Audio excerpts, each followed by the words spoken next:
Hello दोस्तों, कैसे हो आप लोग।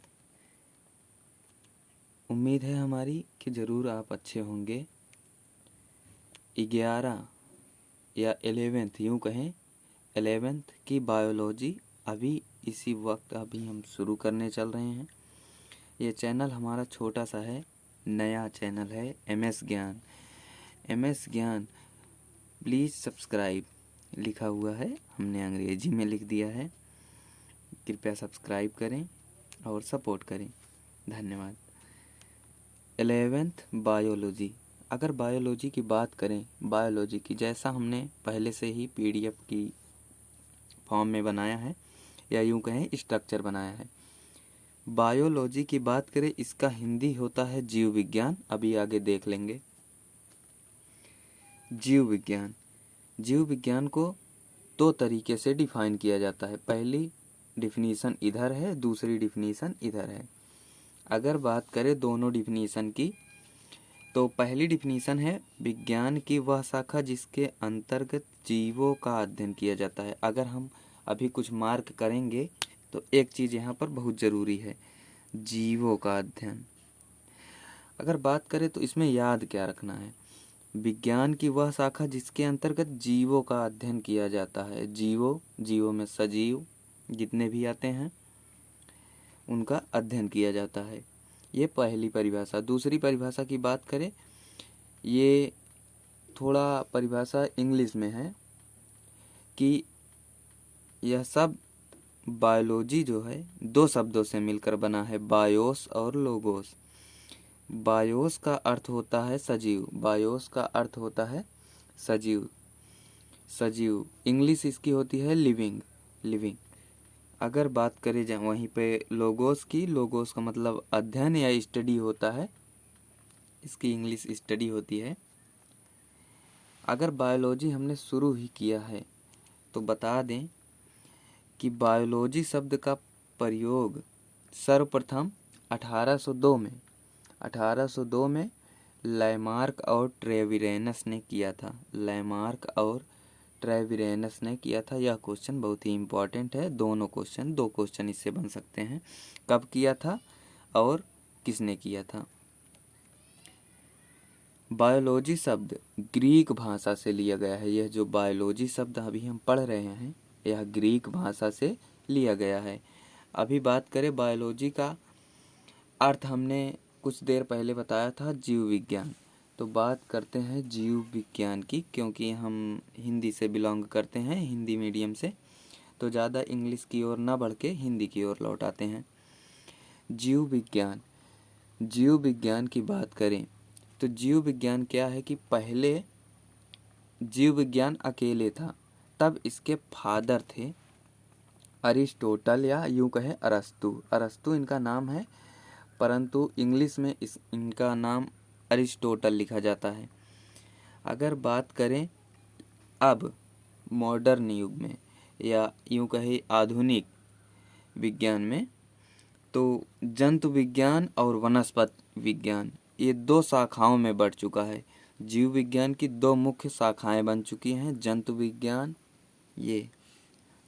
विज्ञान और वनस्पति विज्ञान, या यूँ कहें जूलॉजी और बॉटनी।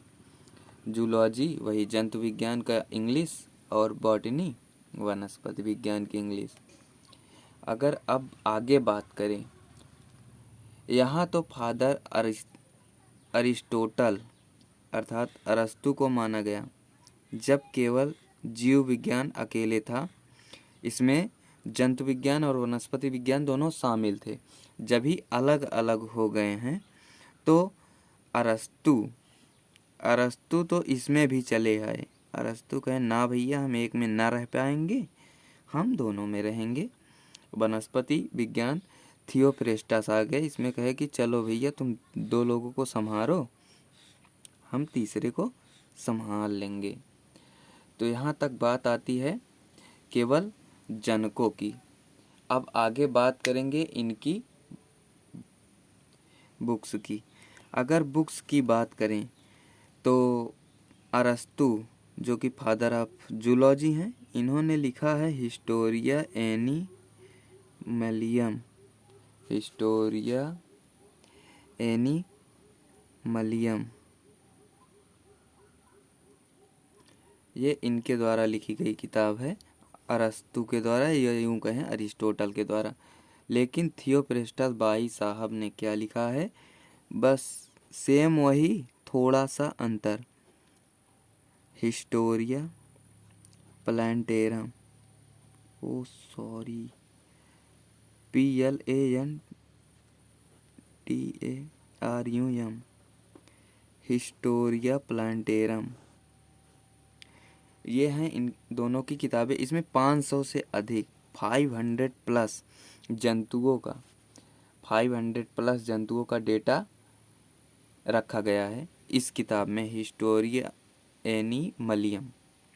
ये किताब का नाम है, अरस्तु द्वारा लिखित किताब है। कभी भी प्रश्न पूछ सकता है कहीं पर भी।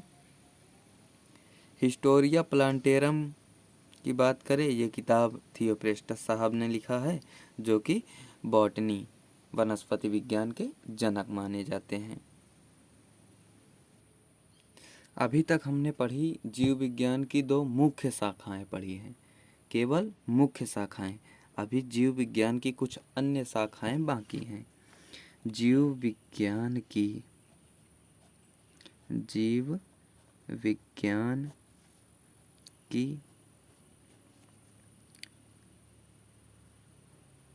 कुछ अन्य शाखाएं।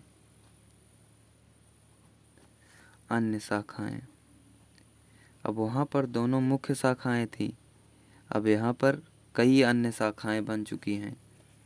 जिस तरीके से विकास हो रहा है विज्ञान के क्षेत्र में, उस तरीके से शाखाएं भी नई नई बनती जा रही हैं। तो बात करें अन्य शाखाओं में, जैसे अगर कोई भी मेडिकल कॉलेज में अगर गया हो, तो उसमें क्या होता है कि किसी भी एक सेक्टर में आपको रखा जाता है। ऐसा नहीं कि आप हर सेक्टर में रह सकते हैं, कार्डियोलॉजिस्ट अलग, न्यूरोलॉजिस्ट अलग, ये सब अलग अलग होते हैं। एक ही सेक्टर में आपको नहीं रखा जा सकता, इसलिए अलग अलग शाखाएं इनकी बनाई जाती हैं, अलग अलग ब्रांचेस बनाई जाती हैं। तो सबसे पहले बात करें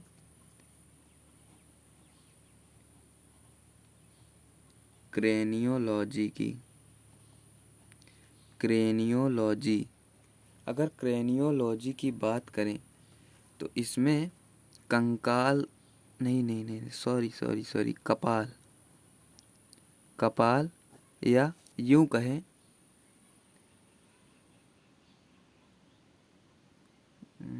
करोटी कहा जाता है हड्डी को। सिर की हड्डियों को कपाल या करोटी कहा जाता है। करोटी का अध्ययन कार्नियोलॉजी के अंतर्गत कपाल का अध्ययन या करोटी का अध्ययन किया जाता है। बहुत सिंपल है। और बात करें न्यूरोलॉजी, NEUROLOGY,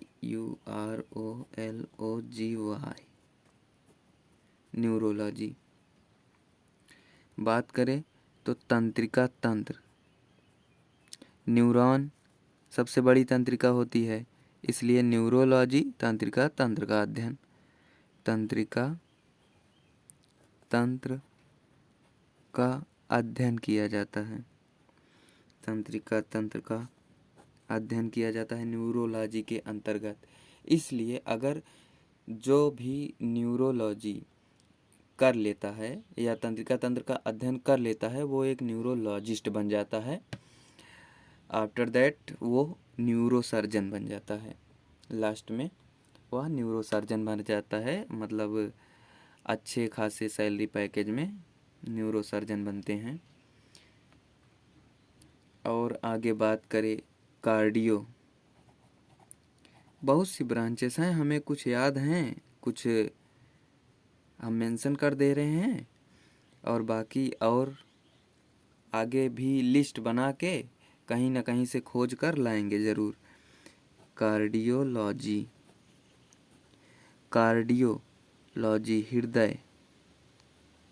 हृदय का अध्ययन, बात करें कार्डियोलॉजी की, कार्डियोलॉजी बोले तो हृदय का अध्ययन।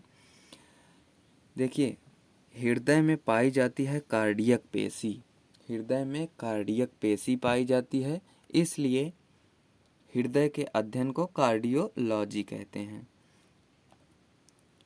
कारण भी बताते चलते हैं क्यों कहते हैं इसको ये।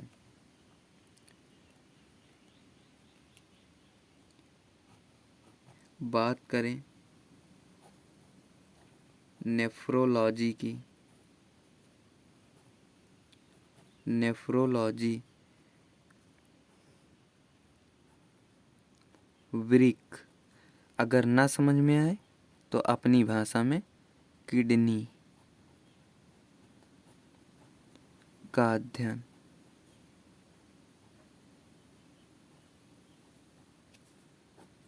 किडनी का अध्ययन क्या कहते हैं? नेफ्रोलॉजी। देखिए, किडनी अगर बात करें वृक्क की, वृक्क में एक पार्ट होता है नेफ्रॉन, नेफ्रॉन होता है एक पार्ट जिसमें बोमेन कैप्सूल, ग्लोमेरुलस, ये ऐसे ऐसे पार्ट होते हैं। तो नेफ्रॉन उसका एक अभिन्न पार्ट है, तो इसलिए इसको नेफ्रोलॉजी के नाम से जाना जाता है। वृक्क का अध्ययन, वृक्क के अध्ययन, चलिए बात करते हैं। और हमने पढ़ लिया। और सार्कोलॉजी, अब थोड़ा तेजी से चलेंगे। सार्कोलॉजी के अंतर्गत पेशी का अध्ययन किया जाता है, मांसपेशियों का अध्ययन सार्कोलॉजी के अंतर्गत किया जाता है। रुधिर का अध्ययन किया जाता है हीमेटोलॉजी के अंतर्गत। सभी आप लोग नोट करते चलिएगा, क्योंकि थोड़ा तेजी से चलेंगे तो वीडियो छोटा रहेगा, अन्यथा बहुत लंबा वीडियो हो जाता है तो बच्चे क्या करते हैं कि पूरा देख नहीं पाते हैं। इसलिए हम चाहते हैं कि आप पूरा भी देखिए और थोड़े से ही वीडियो में पूरा ज्ञान लीजिए। अब बात करें अस्थि विज्ञान की। अस्थि विज्ञान बोले तो कंकाल तंत्र का अध्ययन, ऑस्टियोलॉजी कहा जाता है इसे, ऑस्टियोलॉजी, ऑस्टियोलॉजी कहा जाता है। देखिए, स्केलेटन माने होता है कंकाल, लेकिन इसका नाम सही से तो होना चाहिए स्केलेटोलॉजी, लेकिन ऑस्टियोलॉजी भी इसका नाम रखा गया है, यह वैज्ञानिकों ने रखा है।